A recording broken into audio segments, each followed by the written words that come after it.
ನಮಸ್ಕಾರ ಸ್ನೇಹಿತರೆ, ಇಂದಿನ ಡಿಜಿಟಲ್ ಯುಗದಲ್ಲಿ ಕಂಪ್ಯೂಟರ್ ಮಾನವನ ಜೀವನದ ಅತ್ಯಂತ ಮುಖ್ಯವಾದ ಸಾಧನವಾಗಿದೆ. ಈ ಹಿಂದೆ ಕೇವಲ ಲೆಕ್ಕಾಚಾರ ಮಾಡಲು ಬಳಸಲಾಗುತ್ತಿದ್ದ ಕಂಪ್ಯೂಟರ್ ಇಂದು ಎಲ್ಲ ಕ್ಷೇತ್ರಗಳಲ್ಲಿ ಬಳಸಲಾಗುತ್ತಿದೆ. ಪ್ರಸ್ತುತ ಪರಿಸ್ಥಿತಿಯಲ್ಲಿ ಶಿಕ್ಷಣ ಕ್ಷೇತ್ರದಲ್ಲಿ ಆನ್ಲೈನ್ ತರಗತಿಗಳು, ಬ್ಯಾಂಕಿಂಗ್ ಕ್ಷೇತ್ರಗಳಲ್ಲಿ ಇಂಟರ್ನೆಟ್ ಬ್ಯಾಂಕಿಂಗ್, ವ್ಯಾಪಾರ ಕ್ಷೇತ್ರದಲ್ಲಿ ಆನ್ಲೈನ್ ವ್ಯವಹಾರಗಳು ಹಾಗೂ ವೈದ್ಯಕೀಯ ಕ್ಷೇತ್ರದಲ್ಲಿ ರೋಗಿಗಳ ಮಾಹಿತಿಯನ್ನು ಸಂಗ್ರಹಿಸಲು ಕಂಪ್ಯೂಟರ್ ಬಳಸಲಾಗುತ್ತಿದೆ. ಇದರ ಜೊತೆಗೆ ಇಂಟರ್ನೆಟ್ ಮೂಲಕ ಜಗತ್ತಿನ ಯಾವುದೇ ಭಾಗದಲ್ಲಿರುವ ವ್ಯಕ್ತಿಯೊಂದಿಗೆ ನಾವು ಕ್ಷಣಗಳಲ್ಲಿ ಸಂಪರ್ಕ ಸಾಧಿಸಬಹುದು. ಇದರಿಂದ ಸಮಯ ಮತ್ತು ಶ್ರಮ ಎರಡನ್ನೂ ಉಳಿಸಬಹುದಾಗಿದೆ. ಭವಿಷ್ಯದಲ್ಲಿ ಕಂಪ್ಯೂಟರ್ ತಂತ್ರಜ್ಞಾನ ಇನ್ನಷ್ಟು ವೇಗವಾಗಿ ಅಭಿವೃದ್ಧಿಯಾಗಲಿದೆ. ಕೃತಕ ಬುದ್ಧಿಮತ್ತೆ ಅಂದರೆ artificial intelligence AI, robotics, cloud computing ಮತ್ತು ಡಿಜಿಟಲ್ ವ್ಯವಸ್ಥೆಗಳು ಮಾನವನ ಜೀವನವನ್ನು ಇನ್ನಷ್ಟು ಸುಲಭ ಮತ್ತು ವೇಗವಾಗಿಸಲಿದೆ. ಆದ್ದರಿಂದ ಇಂದಿನ ವಿದ್ಯಾರ್ಥಿಗಳು, ಯುವಕರು, ಮಹಿಳೆಯರು ಕಂಪ್ಯೂಟರ್ ಜ್ಞಾನವನ್ನು ಕಲಿಯುವುದು ಅತ್ಯಂತ ಅಗತ್ಯವಾಗಿದೆ. ಈ ವಿಡಿಯೋದಲ್ಲಿ ನಾವು ಕಂಪ್ಯೂಟರ್ ಬಗ್ಗೆ ಮೂಲಭೂತ ಮಾಹಿತಿಯನ್ನು ತಿಳಿದುಕೊಳ್ಳೋಣ. ಅಂದರೆ ಕಂಪ್ಯೂಟರ್ ಅಂದರೆ ಏನು, ಅದು ಹೇಗೆ ಕೆಲಸ ಮಾಡುತ್ತದೆ, ಕಂಪ್ಯೂಟರ್ನ ಭಾಗಗಳು ಯಾವುವು ಮತ್ತು ಅವುಗಳ ಕಾರ್ಯಗಳನ್ನು ಸಂಪೂರ್ಣವಾಗಿ ತಿಳಿದುಕೊಳ್ಳೋಣ. ಬನ್ನಿ ಸ್ನೇಹಿತರೆ. ಕಂಪ್ಯೂಟರ್ ಎಂಬ ಪದವು ಲ್ಯಾಟಿನ್ ಭಾಷೆಯ ಕಂಪ್ಯೂಟರೆ ಎಂಬ ಪದದಿಂದ ಬಂದಿದೆ. ಕಂಪ್ಯೂಟರೆ ಅಂತಂದರೆ ಲೆಕ್ಕ ಮಾಡುವುದು ಎಂದು ಅರ್ಥ. ಆದ್ದರಿಂದ ಆರಂಭದಲ್ಲಿ ಕಂಪ್ಯೂಟರನ್ನು ಮುಖ್ಯವಾಗಿ ಗಣಿತ ಲೆಕ್ಕಾಚಾರಗಳನ್ನು ಮಾಡಲು ಮಾತ್ರ ಬಳಸಲಾಗುತ್ತಿತ್ತು. ಆದರೆ ಇಂದಿನ ಕಾಲದಲ್ಲಿ ಕಂಪ್ಯೂಟರ್ ಕೇವಲ ಲೆಕ್ಕಾಚಾರಕ್ಕೆ ಮಾತ್ರವಲ್ಲದೆ ಅನೇಕ ಕೆಲಸಗಳಿಗೆ ಎಲ್ಲ ಕ್ಷೇತ್ರಗಳಲ್ಲಿ ಬಳಸಲಾಗುತ್ತಿದೆ. ಹಾಗಾದರೆ ಕಂಪ್ಯೂಟರ್ ಅಂತಂದರೆ ಏನು ಅಂತ ತಿಳಿದುಕೊಳ್ಳೋಣ. ಕಂಪ್ಯೂಟರ್ ಅಂತಂದರೆ ಏನಪ್ಪ ಅಂತಂದರೆ, computer is an electronic device that accepts, stores and process the data to generate meaningful results or output ಅಂತ.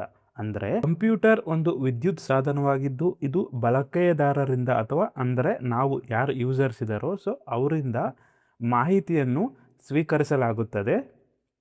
ಅದನ್ನು ಏನು ಮಾಡುತ್ತೆ, ಶೇಖರಣೆ ಮಾಡುತ್ತೆ. ಅದನ್ನು ಮತ್ತೆ ಪ್ರಕ್ರಿಯೆಗೊಳಿಸಿ ಅಥವಾ ಸಂಸ್ಕರಿಸಿ ನಮಗೆ ಬೇಕಾಗುವ ಉಪಯುಕ್ತವಾದ ಮಾಹಿತಿಯನ್ನು ನೀಡುವ ಒಂದು ಯಂತ್ರಕ್ಕೆ ಕಂಪ್ಯೂಟರ್ ಅಂತ ಹೇಳುತ್ತೇವೆ ಸ್ನೇಹಿತರೆ. ಸರಳವಾಗಿ ಹೇಳುವುದಾದರೆ computer is equal to input process output ಅಂತಂದರೆ, ಒಂದು ವೇಳೆ ಎಕ್ಸಾಂಪಲ್ ಹೇಳೋದಾದರೆ ನಾವು ಕೀಬೋರ್ಡ್ ಮೂಲಕ ಮಾಹಿತಿಯನ್ನು ಟೈಪ್ ಮಾಡುತ್ತೇವೆ, ಅದು ಇನ್ಪುಟ್ ಆಗುತ್ತದೆ. ನಂತರ CPU ಸ್ಟೋರ್ ಮಾಡಿ ಆ ಮಾಹಿತಿಯನ್ನು ಪ್ರಕ್ರಿಯೆಗೊಳಿಸುತ್ತದೆ. ಅದನ್ನು ಪ್ರಾಸೆಸಿಂಗ್ ಎಂದು ಕರೆಯುತ್ತಾರೆ. ಕೊನೆಗೆ ಫಲಿತಾಂಶವನ್ನು ಮಾನಿಟರ್ನಲ್ಲಿ ಕಾಣುತ್ತದೆ, ಅದು ಔಟ್ಪುಟ್ ಆಗಿರುತ್ತೆ. ಈ ರೀತಿ ಕಂಪ್ಯೂಟರ್ನದು ವರ್ಕ್ ಆಗುತ್ತೆ ಸ್ನೇಹಿತರೆ. ಕಂಪ್ಯೂಟರ್ನ ಭಾಗಗಳು ಯಾವುವು, ಅವುಗಳು ಏನು ಕೆಲಸ ಮಾಡುತ್ತೆ ಅಂತ ನೋಡೋಣ.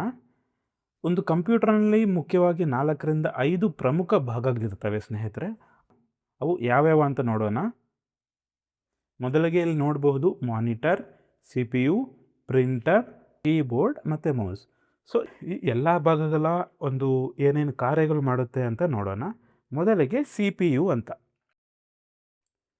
CPUನ ಸ್ಟ್ಯಾಂಡ್ ಫಾರ್ಮ್ ಆಗಿರುತ್ತೆ, ಇದು ಸೆಂಟ್ರಲ್ ಪ್ರೊಸೆಸಿಂಗ್ ಯೂನಿಟ್. CPU ಅಂತಂದರೆ ಸೆಂಟ್ರಲ್ ಪ್ರೊಸೆಸಿಂಗ್ ಯೂನಿಟ್. ಈ CPU ಕಂಪ್ಯೂಟರ್ನ ಅತ್ಯಂತ ಮುಖ್ಯ ಭಾಗವಾಗಿದೆ. ಇದನ್ನು ಕಂಪ್ಯೂಟರ್ನ ಮೆದುಳು ಎಂದು ಸಹ ಕರೆಯುತ್ತಾರೆ.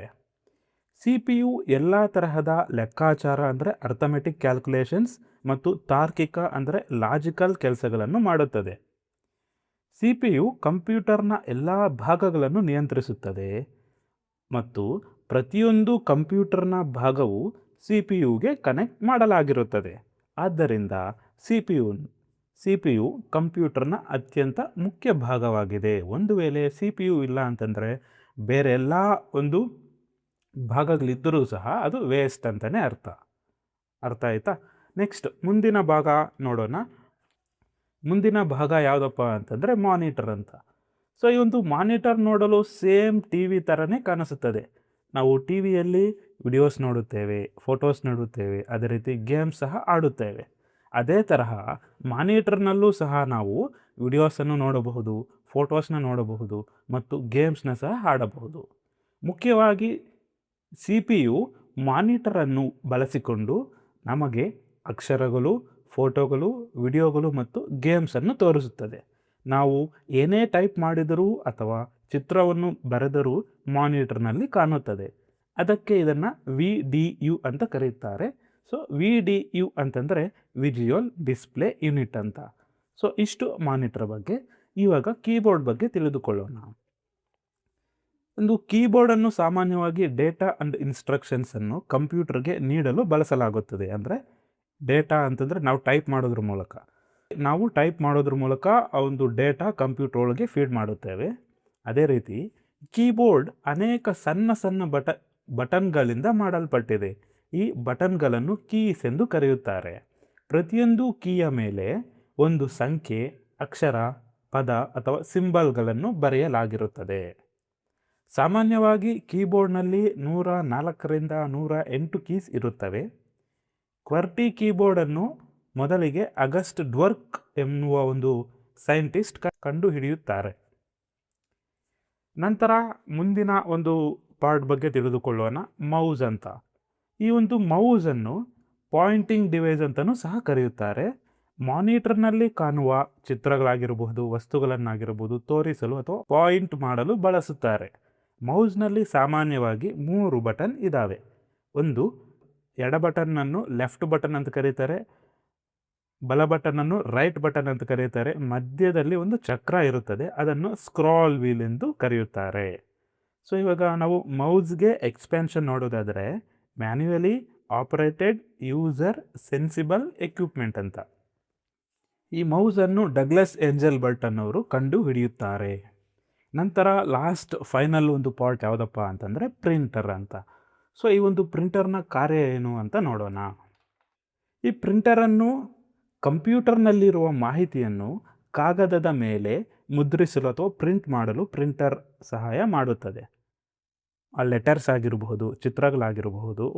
ಸೊ ಇವುಗಳನ್ನು ಕಾಗದದ ಮೇಲೆ ಪ್ರಿಂಟರ್ ಬಳಸಿ ಮುದ್ರಿಸಬಹುದು. ಸೊ ಇಷ್ಟು ಇವತ್ತಿನ ಮಾಹಿತಿ ನಿಮಗೆ ಇಷ್ಟ ಆಗಿತ್ತು ಅಂತಂದರೆ ಲೈಕ್ ಮಾಡಿ, ಶೇರ್ ಮಾಡಿ, ಸಬ್ಸ್ಕ್ರೈಬ್ ಮಾಡ್ಕೊಳ್ಳಿ. Thanks for watching. Jai Hind.